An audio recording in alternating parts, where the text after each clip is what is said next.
Dans cette vidéo numéro 22, nous allons voir un théorème très important qui est le théorème du rang. Je prends deux espaces vectoriels EF dont je suppose que le premier est de dimension n, le deuxième est de dimension k. Je choisis une base de E, je choisis une base de F.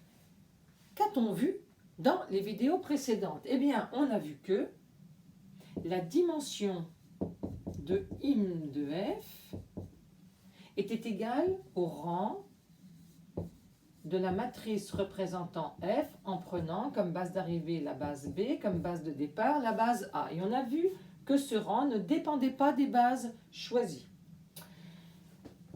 On va l'appeler rang de l'application linéaire F.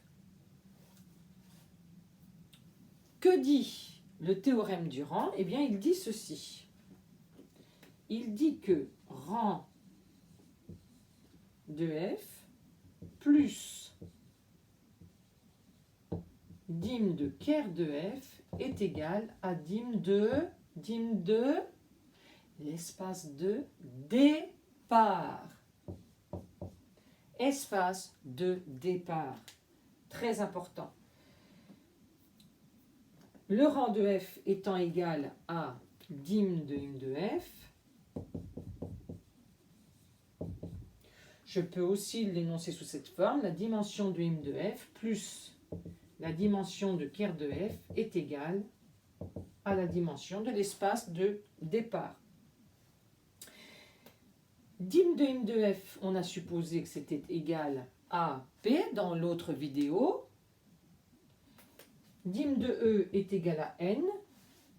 Cela va m'aider à calculer la dimension de ker de F et ça risque de m'être vraiment très utile. Au fait, je ne sais pas si vous avez remarqué, mais j'ai nettoyé le tableau. Et donc, dim de ker de F est égal à N moins P. Il suffira finalement de calculer le rang de la matrice représentant F dans n'importe quelle base choisie. Cela nous donnera la dimension de im de F. Connaissant la dimension de l'espace de départ, nous pourrons avoir la dimension de ker de F. On ne va pas démontrer ce théorème, bien sûr, mais en fait, on pourra au fur et à mesure des exercices comprendre pourquoi c'est comme ça. Donc je vous invite à me retrouver pour les vidéos futures.